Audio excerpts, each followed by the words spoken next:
నమస్తే, welcome to వీక్షణం. Pawan Kalyan ఏపీలో deputy CM, Janasena పార్టీకి చీఫ్. టాలీవుడ్ లో పవర్ స్టార్ మాత్రమే కాదు, టైగర్ ఆఫ్ మార్షల్ ఆర్ట్స్ కూడా. అంతేకాకుండా ప్రాచీన జాపనీస్ కళ అయిన కెంజుట్సులో కూడా అధికారిక ఎంట్రీతో పవన్ కళ్యాణ్ దేశంలోనే అరుదైన గుర్తింపును పొందారు. అసలేంటి జపాన్ కెంజుట్సు? పవన్ కి ప్రవేశం ఎలా దక్కింది? పవర్ స్టార్ పవన్ కళ్యాణ్ కొచ్చిన టైగర్ ఆఫ్ మార్షల్ ఆర్ట్స్ బిరుదు ఇండియా మొత్తం హాట్ టాపిక్ అయ్యింది. ఇదే సమయంలో జపనీస్ కత్తిసాము కళ అయిన కెంజుట్స్ లో అధికారికంగా ప్రవేశం పొందడంతో పవన్ అరుదైన చరిత్రాత్మక గుర్తింపును సాధించారు. ఇది జపనీస్ మార్షల్ ఆర్ట్స్ చరిత్రలో భారతీయుడికి, మరీ ముఖ్యంగా తెలుగు వ్యక్తికి లభించిన అత్యంత అరుదైన గౌరవంగా నిలిచింది. 3 దశాబ్దాలకు పైగా క్రమశిక్షణతో, అంకిత భావంతో సాగించిన సాధన, పరిశోధనలకు ఫలితంగా ఈ గొప్ప గుర్తింపు లభించింది. సంప్రదాయ యుద్ధ కళల్లో అత్యంత గౌరవనీయమైన సంస్థల్లో ఒకటైన ప్రముఖ జపనీస్ సంస్థ సోగోబుడో కన్రికై నుంచి 5th డాన్ పురస్కారాన్ని కూడా పవన్ అందుకున్నారు. అంతేకాదు సోకే మురమత్సు సెన్సీ నాయకత్వంలోని టకెడా షింగెన్ క్లాన్ లో జపాన్ బయట తెలుగు మాట్లాడే మొదటి వ్యక్తిగా స్థానం సంపాదించారు పవన్. ఇది చాలా అరుదుగా ఇచ్చే గౌరవం. వీటితో పాటు హైదరాబాద్ పాత బస్తీకి చెందిన గోల్డెన్ డ్రాగన్స్ సంస్థ టైగర్ ఆఫ్ మార్షల్ ఆర్ట్స్ అనే విశిష్ట బిరుదుని ప్రదానం చేసింది. ఇండియన్ సెలబ్రిటీలో మొదటిసారి లభించిన టైటిల్ ఇది. ఇండియా జపాన్ సాంస్కృతిక సంబంధాలకు ఇది గర్వకారణంగా నిలిచింది. Is a very serious and dedicated practitioner, to be frank. वो कोई सा भी काम लेते हैं ना वो लोग, वो बहुत सीरियसली करते हैं उसमें. मैंने पूरा उसमें बोलते हैं ना, डूब जाता हूँ, पूरा डूब के करते हैं वो. सो सीरियसली उन्होंने लेके उसको प्रैक्टिस करता है. ऐसा just show put up movie के लिए, फिल्म के लिए नहीं. उन्होंने in depth art by heart उन्होंने जो है आर्ट में काम करता है. But he is the first one from where golden dragons has awarded him. Martial arts లో ఇప్పటికే ఎక్స్పర్ట్ అయిన పవన్ జపనీస్ కత్తిసాము కెంజుట్స్ లోనూ ఎంట్రీ సాధించారు. పవర్ స్టార్ సినిమాల్లోకి ఎంట్రీ ఇవ్వకముందు నుంచే ప్రాక్టీస్ చేస్తూ వస్తున్నారు. అలా జపనీస్ సమురాయ్ పై ఇష్టం పెంచుకున్నారు. దానిపై మరింత డీప్ గా స్టడీ చేశారు. సమురాయ్ అయ్యేందుకు కెండేలో ట్రైనింగ్ స్టార్ట్ చేశారు. 2020లో ట్రైనింగ్ ప్రారంభించిన పవన్ ఇప్పుడు దాన్ని వాడటంలో ఎక్స్పర్ట్ అయ్యారు. పవన్ లేటెస్ట్ మూవీ ఓజీలోనూ విజృంభించారు. అలా కెంజుట్స్, సమురాయ్లపై రీసెర్చ్ చేసే వారి సంఖ్య పెరిగింది. ఈ కత్తిసామేంటి, పవన్ దీనిపై ఇంట్రెస్ట్ చూపించడానికి రీజన్ ఏంటి అనేది ఆసక్తిగా వెతుకుతున్నారు. కెంజుట్స్ అనేది జపాన్ కు చెందిన ఓ ప్రాచీన యుద్ధ కళ. ఇది ప్రధానంగా కత్తిసాముపై ఆధారపడి ఉంటుంది. కెన్ అంటే ఖడ్గం, జుట్సు అంటే కళ, పద్ధతి అని అర్థం. మొత్తంగా ఖడ్గ నైపుణ్యం అని పిలుస్తారు. ఇది కేవలం ఆత్మరక్షణ విద్య మాత్రమే కాదు, శత్రువును యుద్ధంలో నిర్వీర్యం చేసే ప్రాణాంతకమైన విద్య. ఈ యుద్ధ కళ సుమారు 15వ శతాబ్దంలో జపాన్లోని సమురాయ్ యోధుల నుంచి పుట్టింది. యుద్ధ రంగంలో శత్రువులను ఎదుర్కొనేందుకు ఈ పద్ధతులను ఉపయోగించేవారు. ఈ ఆటలో కేవలం కత్తి తిప్పటమే కాకుండా సరైన భంగిమ, టైమింగ్, వ్యూహాలను నేర్పిస్తారు. సాధారణంగా ట్రైనింగ్ కోసం చెక్క ఖడ్గాన్ని ఉపయోగిస్తారు. దీన్నే బొకెన్ అంటారు. తరువాత అస్సలు కటానా ఖడ్గాలను గాని, వెదురుతో చేసిన షినైలని గాని వాడతారు. దీన్నే శిక్షణలో శరీరం, మనస్సు, ఖడ్గం 3 ఏకతాటిపైకి రావాల్సి ఉంటుంది.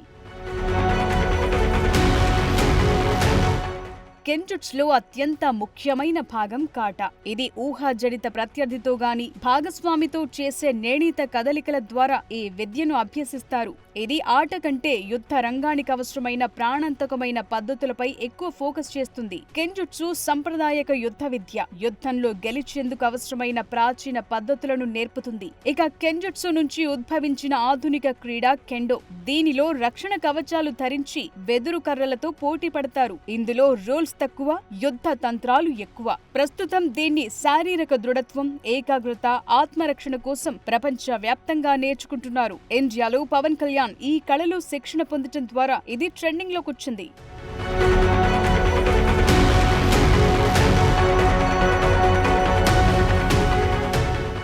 కెంజుట్సు గురించి వినడానికి బాగానే ఉంటుంది, కానీ నేర్చుకోవాలంటేనే అది అంత ఈజీ కాదు. ఇది కత్తి యుద్ధంలో టెక్నిక్తో మాత్రమే ముడిపడి లేదు. దీని బ్యాక్గ్రౌండ్లో తెలుసుకోవాల్సింది, నేర్చుకోవాల్సింది చాలానే ఉంది. అదే శతాబ్దాలుగా ఈ కళని అంతరించిపోకుండా చేసింది. అందుకే అంటారు, కెంజుట్సు కత్తి సాము నేర్చుకోవాలంటే అది కత్తి మీద సామేనని.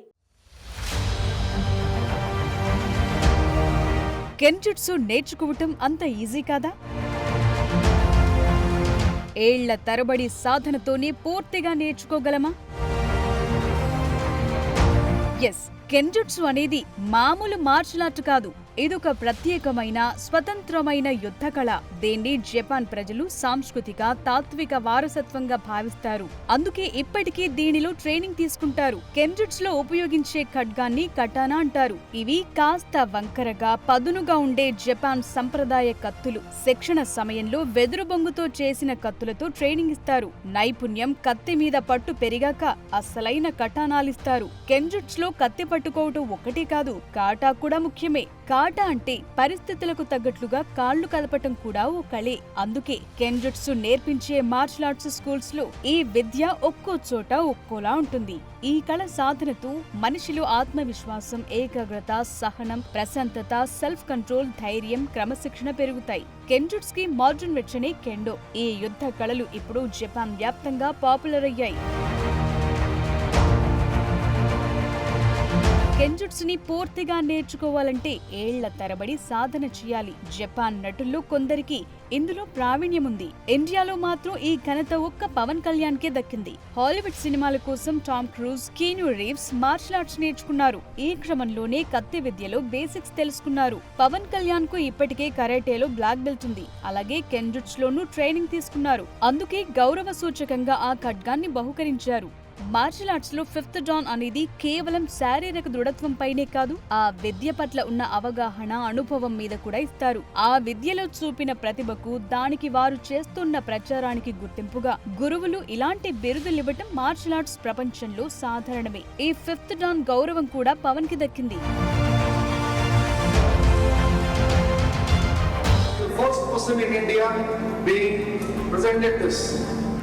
జపాన్లోని సమురాయ్ యోధులు యుద్ధంలో ఉపయోగించే ఖడ్గ యుద్ధకళి ఈ కెంజుట్సు. నిజమైన యుద్ధ పరిస్థితుల్లో ఖడ్గాన్ని ఎలా ఉపయోగించాలో ఇందులో నేర్పిస్తారు. కత్తితో ప్రత్యక్ష యుద్ధ రంగంలోకి దిగితే ఎలాంటి కదలికలు ఉండాలో చూపుతారు. గురువు పర్యవేక్షణలో మాత్రమే సాధ్యమయ్యే అత్యంత కఠినమైన శిక్షణగా జపాన్ యోధులు చెప్తారు. దేనిలో రాణించాలంటే శారీరకమైన శక్తి మాత్రమే కాకుండా మనసు స్థిరత్వం, క్రమశిక్షణ కూడా కావాలి. కెంజుట్స్ లో ప్రాక్టీస్ చేసేవారు కత్తి చేతిలో పట్టుకుని శత్రువును ఎదుర్కోవటం, డిఫెన్స్, అటాక్ లాంటి టెక్నిక్లు నేర్చుకుంటారు. ఇది కేవలం శారీరక శిక్షణ మాత్రమే కాదు, మానసిక ఏకాగ్రతను కూడా పెంచుతుంది. జపాన్ బయట ఈ కళలో అధికారిక గుర్తింపు పొందటం చాలా అరుదు. ఎందుకంటే ఇది సమురాయ్ సంప్రదాయాలతో ముడిపడి ఉంటుంది. కెంజుట్సు చరిత్ర శతాబ్దాల నాటిది. ఆ కాలంలో యోధులు యుద్ధాల్లో కత్తితో పోరాడేవారు. ఆధునిక కాలంలో ఇదొక గేమ్ గా మారినప్పటికీ సంప్రదాయ కెంజుట్సు ఇప్పటికీ జపాన్ లోని కొన్ని క్లాన్లు మాత్రమే కొనసాగిస్తున్నాయి. టకేడా షింగన్ క్లాన్ లాంటివి ఈ సంప్రదాయ జపాన్ యుద్ధ కళని కాపాడుతున్నాయి. జపాన్ బయట కెంజుట్సు స్కూల్స్ ఉండటం దాదాపు అసాధ్యం. అంతేకాదు జపాన్ లో కెంజుట్సులో ట్రైనింగ్ పొందటం అనేది అద్భుతమైన గౌరవం. జపాన్లో సమురాయిలు ఉద్భవించినప్పుడు సెంగోకు కాలంలో దేశంలో నిరంతర యుద్ధాలు జరుగుతున్న వేళ వందలాది స్కూల్స్ పుట్టాయి. ప్రతి స్కూల్ కు దాని సొంత టెక్నిక్లు, ఫిలాసఫీ, రహస్యాలుండేవి. తరువాత కొన్నేళ్లకు కెంజుట్సు యుద్ధ నైపుణ్యం నుంచి ఆత్మశుద్ధి, జెన్ బుద్ధిజంతో ముడిపడింది.